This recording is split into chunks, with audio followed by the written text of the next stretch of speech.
Welcome to the New World Order Showcase Podcast. Your host, Jill Hart, the Coach's Alchemist. Couldn't be more excited to have you join us today. On this podcast, we celebrate the champions of change, the up-and-coming life, health and transformational coaches who are fearlessly stepping forward to make a difference in the world.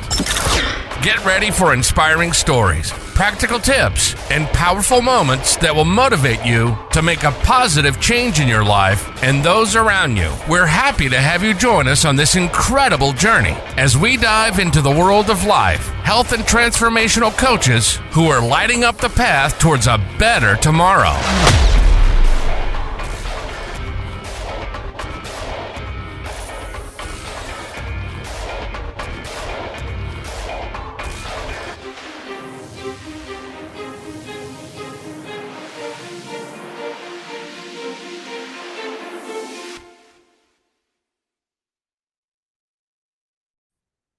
Hi, and welcome to the New World Order Showcase podcast. Today, we are talking with Mercedes Aspland, and she is the host of the Self-Love Transformation. She is the founder of the Inner Transformation and Awaken Community, and she's here to share with us her journey, what she's doing, and welcome to the podcast. Mercedes, it's really great to have you here. Hi, thanks for having me on here. I really appreciate it. I thought that I'd start by just telling you about my journey and how I got to where I am right now, and then I can explain sort of what I'm doing and what's sort of how it's relevant. So I'll go all the way back to my childhood. I grew up with a father who was an abusive alcoholic, and there was lots of turmoil in my life. I think from about the age of 15, I was like, that's it. I don't want my dad in my life at all. And it was about 5 years, no contact. And then when I was about 20, I started seeing him very occasionally.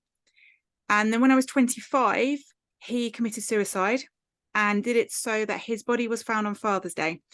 So it was quite a traumatic thing for me. And at the time I was in banking. I had really quite a corporate job. I was on kind of fast track to be management at a really young age, and I just thought, you know what, I don't want to do this anymore. And I kind of say to people that my dad killing himself was the worst thing that could possibly happen, but it was also the best thing that could possibly happen to me, because it triggered a change in my life and actually allowed me to start living the life I was supposed to live, if that makes sense. So I left. I've done lots of different jobs that have been my own businesses. I've run an e-commerce site. I've done a bit of property development. The biggest thing for me was I spent a year where I kind of moved away from where I was living and went to somewhere that was a bit more remote and didn't really know anyone. And it was like a year-long retreat. So there was a period where I would get up in the morning and I would meditate and chant. I was doing a lot of yoga at the time, so I was doing yoga and I was reading the Bhagavad Gita every day, or sections of it. I was reading other spiritual texts, and so I was doing all of this before I even sort of got functioning in the morning, and then spending the rest of the day kind of on me. And that retreat into myself sort of taught me a lot about me and actually the issues that maybe I was carrying with me, and the fact that sometimes a lack of self-love is actually triggering things that are going on. And as I learned to love myself a lot more, I developed it. I think I first kind of came across the idea of not loving myself as much as I could a little bit before then. I was working through Louise Hay's You Can Heal Your Life with my mum, and it got to the mirror work and I had to look myself in the eye and say, Mercedes, I love you. And I actually physically could not do it. It was like I couldn't even look at myself in the mirror. And I thought, do I never look at myself in the mirror? And I thought, I'm sure I do. But obviously I do, but I don't really look. And so that kind of triggered a lot of things. And that was the beginning of the journey. Really got me into, I became a yoga teacher, and I went through that whole journey of finding myself. So now I find myself coaching other people to love themselves, to appreciate themselves, and to go through some of the journey that I've been through. And hopefully that if I teach what I know from what I've learned about me, it will be a benefit to other people. Yeah, So, that's quite the journey. Having a parent commit suicide is just like throwing a grenade in the middle of a room full of people you love, and just yeah. the damage is so awful. My husband's mom committed suicide also, and I really sympathize with you. It just, I and the think way the he thing did that it people, was like and I think the thing that awful. people, when they kill themselves, they don't realize is, I think most people that kill themselves think they're doing what's right for their family. But I think if they really understood the impact that suicide has on people who survive it, don't think anybody would ever do it if they really understood that it kind of rips your world apart, because you have no answer as to why somebody actually did what they did. And you always will think, maybe if I'd done something different, the outcome would have been different. And you will never get an answer to that. And that's something that maybe if more people knew that and more people talked about suicide, then less people would do it because they'd understand it a bit more. Yeah, I I think you're very right on that point. And I'm glad that you found these other ways of Mm, coping with it. And it seems to me, just from the outside, that because of the abuse that you suffered at his hands, kind of like all the way through your childhood, when you got mm, to that point where it just put the cap on it, you weren't going to have a relationship with him anymore. It kind of opened the door for you to be able to heal, which, some people don't get that option. But it it's nice that you took the option to mm. heal. And um, I know that you provide coaching for other people that are going through whatever traumatic experiences they have in their lives. How do you work with them? Largely, I do group coaching, but I'm transitioning towards having a membership site, which is launching very soon, where it will be ongoing, regular coaching and community support, so that people can really get that whole idea of we're in it together. Because this whole process, I mean, I would say for my dad committed suicide when I was 25, and for me to actually come out of that, it took 10 years, right? And I know that sounds like such a long time, but there is so much to go through. And even now, I still find sometimes I'm unpacking stuff. And to go through that with a community, I mean, I wish I'd gone through it with other people. I kind of did it all on my own. And I wish that I'd had something there where I could have other people around me. I could reconnect with myself with support around. I didn't really understand it at the time. But I'm kind of offering this space where people they don't even necessarily have to have been through a traumatic event, but they may feel that they are not really connected with themselves. They don't have the love for themselves that they should. And then they've got a big community there that can actually help them to go through that together and expand and go on the lifelong journey that we have together. Communities are amazing. Uh, you can do one-on-one coaching, and you can get transformations, but just having a group of people that you can ask questions of, Yeah, sometimes one coach doesn't have all the answers, but yeah, somebody else who's on the path too, they might be like, oh yeah, I went through that and this is what I did and it really helped me. And somebody else might have a totally different perspective, and that might be the one that helps you. So it exactly. just allows you to have access to so many more answers, Yeah, as well as individuals. exactly. And it's and just knowing you've got that support behind you, that there are other people there that are struggling with the same things as you're struggling with. Because the truth is, we all struggle with something in one way or another. We've all got our limiting beliefs, we've all got our fears, we've all got the things that hold us back. And to have a community of people that say, yeah, do you know what, I've got that as well, um makes you feel not quite so alone. Because often when we're going through these things, we think, oh, everybody else has got it together and I haven't, when the reality is that that's not the case.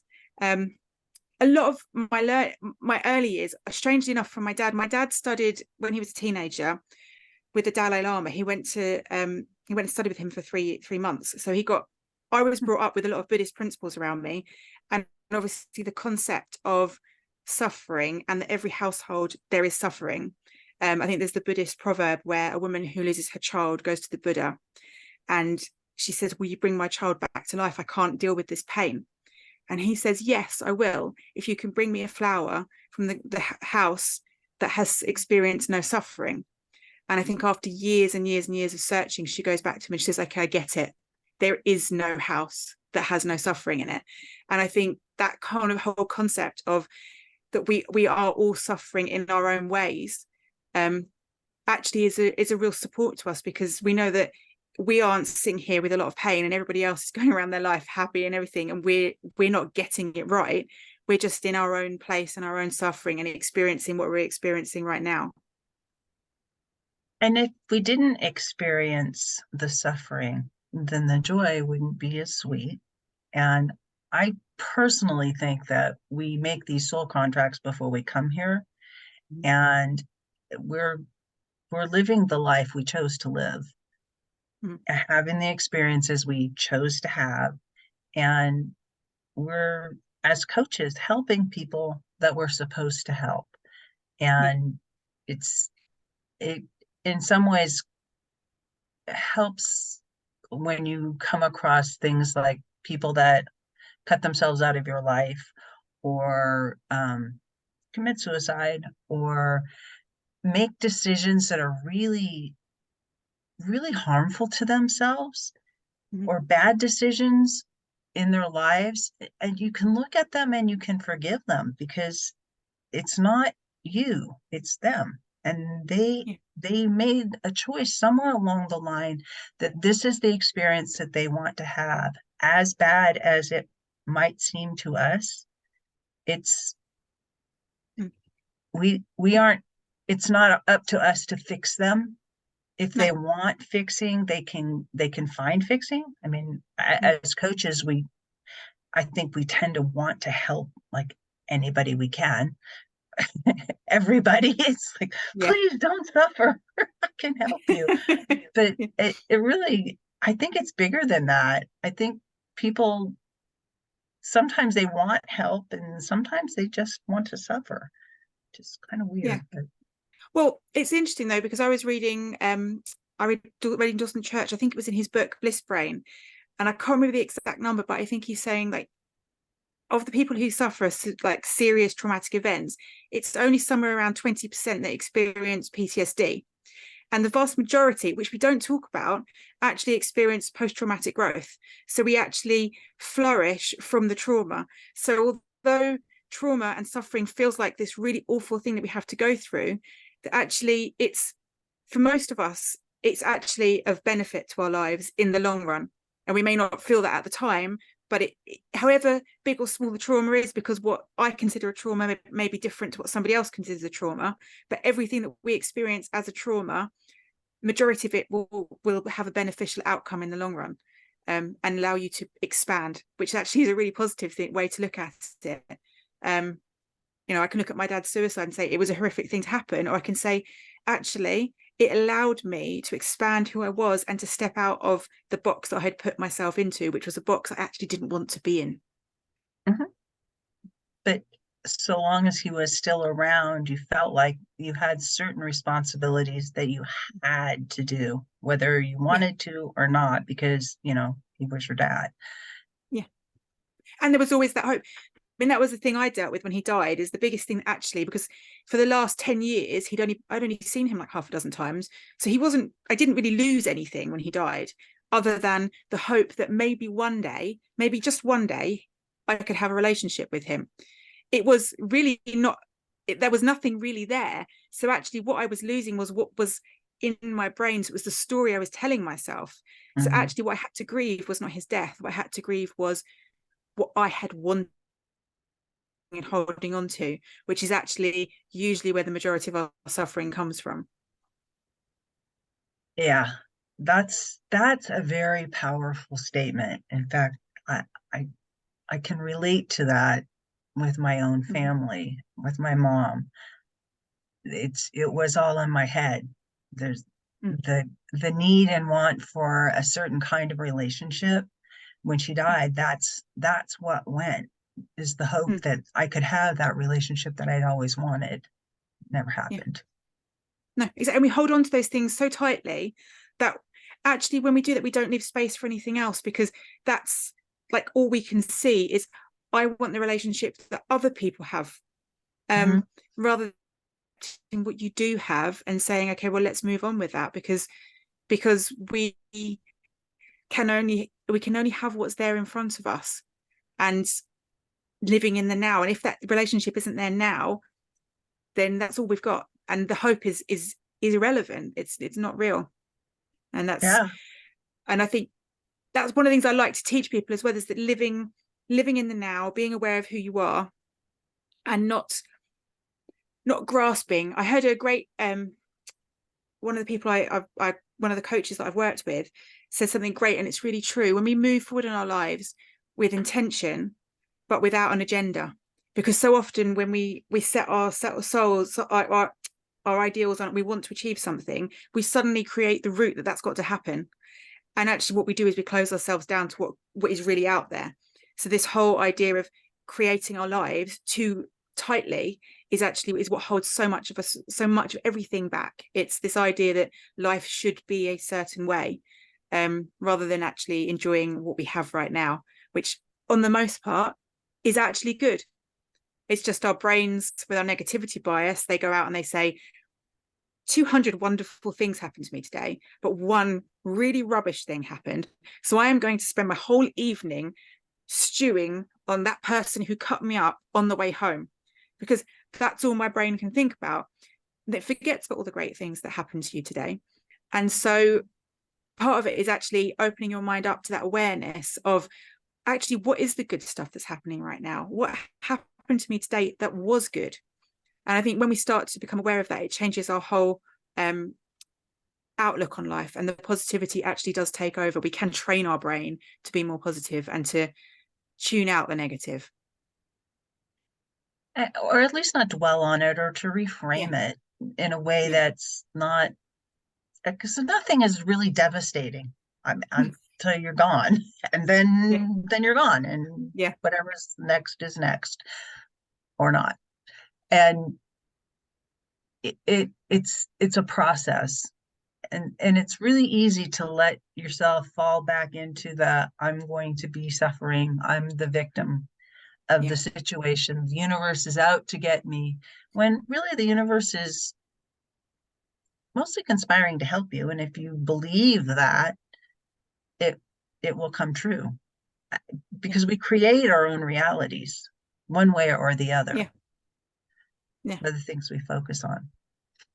People don't realize how powerful that is. I mean, funnily enough, in my mum's family, one of the things that happens, my mum's dad used to say, I'm going to live 70 years and 10.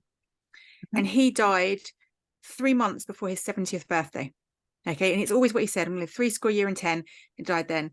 My mum's sister used to say, I'm not going to live past 40. When she was 38, she had a brain hemorrhage.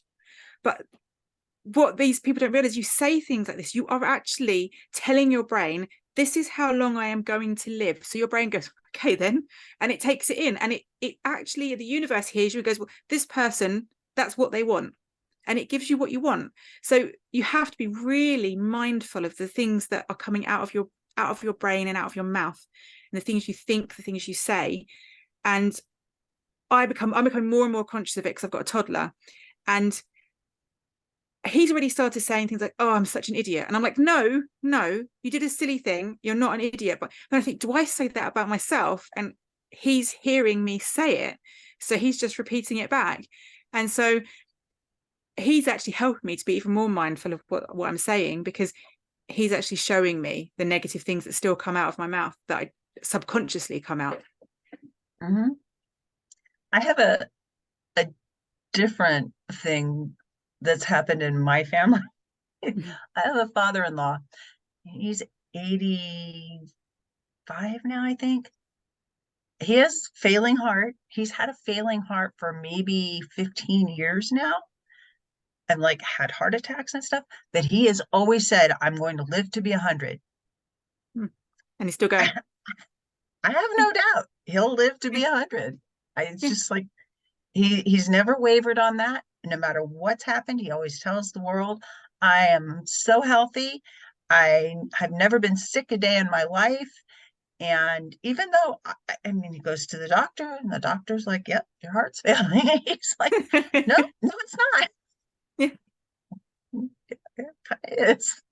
but he just keeps chugging along. It's amazing what a positive outlook will do, and it makes a huge difference. It really does.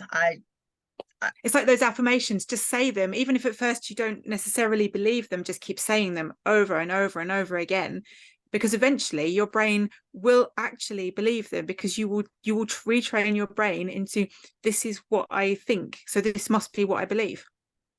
And find a It's few just repetition that you can just glom onto whenever you start to have those negative thoughts. And they always happen, but because we're human. But if you have something to replace them with, if you recognize, oh, I've got this, I'm thinking this negative thing and it's not serving me. Yeah. And just start repeating the affirmation.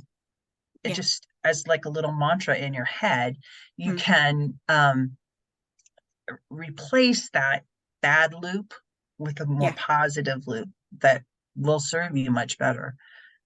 Yeah. And I think that's important, is replacing the negative with the positive, because if you just say, oh, I'm not going to think that negative thing anymore, your brain has nothing to replace it with, so it will keep coming back because you haven't given it anything else. So what's it going to think? There's nothing there.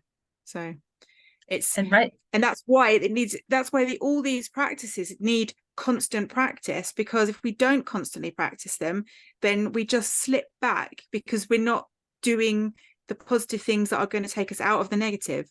It's like a habit. If you start a habit and then you don't do it for 2 or 3 days, all of a sudden you just don't do it anymore, because you don't do it. And that your brain says, well, I didn't do it yesterday, so I won't bother doing it today. And it's just making all of these things habits that you do all the time, and there is no excuse. Like, you don't sort of wake up in the morning and think, I don't think I'll eat today. It's just not something you do. Or most people don't think, oh, do you know what, I don't think I'll wash this week. We just do these things, or I don't think I'll brush my teeth when I go out, because we do them because they're part of what we do. We don't think about it, we just do them. And that's what some of these practices should be, things that we start doing without thinking. And an easy way for the affirmations thing is to write it with a magic marker, but not the kind that won't ever come off unless you don't ever want it to come off, on your mirror, like in your bathroom or any place that you look often, and all around your house, so that you see them when you're just glancing, because then your brain starts picking it up. It's like subliminal advertising. And it's different than putting it on a sticky note. If it's actually on something like your mirror, when you're standing in the bathroom, it'll fade from your view at some point, but your brain still recognizes it, and it'll keep pushing it through your subconscious. I use it as a screensaver. Use one as a screensaver on my phone, so every time I pick my phone up, I see it. But before I unlock it, I have to see it, so it's just there constantly, because you look at your phone. So it's you don't even have to really read it or say it out loud, though. Those are powerful ways to do it. It's just the coming into your vision, your field of vision. It registers on your brain, even though you're not consciously thinking about it. You feel it rather than read it. So you pick it up and you feel, because you are looking at it, so you feel it internally without actually repeating it back. So just one of those simple things that is like, makes a huge difference. I know that you're getting ready to do a challenge, a self-love challenge. You want to talk a little bit about that? I'm doing a 7-day self-love challenge, which every day we're going to go through a different topic. So one of the days is on body love, and then we've got bits about forgiving the past.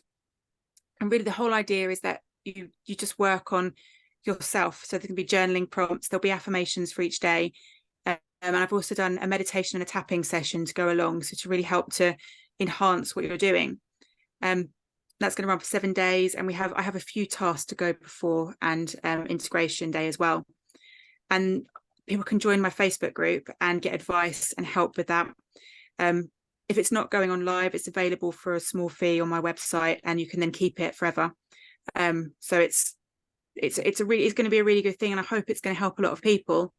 I've got just about 350 people signed up to do it live at the moment, so it's quite exciting. Yeah, very exciting. And it's good. There's a good community vibe going on already, so that's a really positive thing. Are you going to do it in your Facebook group? Yeah, it's going to all going live in the Facebook group. Awesome. That's very exciting. Yeah. I might join. Good. We'd love to have you.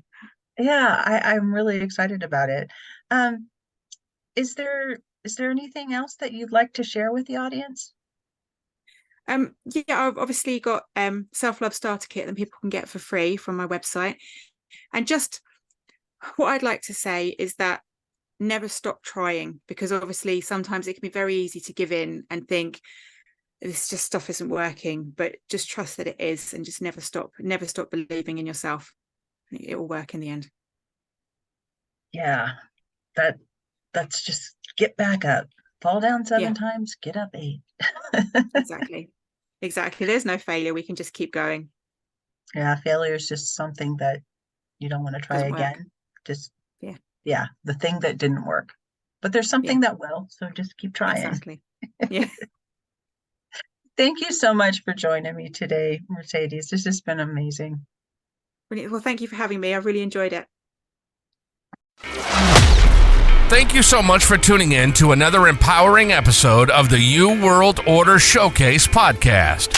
We hope you've enjoyed hearing from our incredible life, health, and transformational coaches who are making a profound impact on the world. Remember, change begins with you, and you have the power to transform your life and the lives of others. If you want to take that next step and unlock your true potential, visit thecoachesalchemist.com, where you can find the 3 ways we can help you for free to spin your talent into gold with clarity, a system, and a plan. Don't forget to hit the subscribe button so you never miss an inspiring episode. And if you enjoyed today's show, we'd greatly appreciate it if you could leave us a review on your favorite podcast platform. Your feedback means the world to us and helps us reach more people with our positive message. Stay connected with us on social media for updates, behind-the-scenes content, and upcoming guest announcements. You can find us on Facebook at the You World Order, or simply visit thecoachesalchemist.com.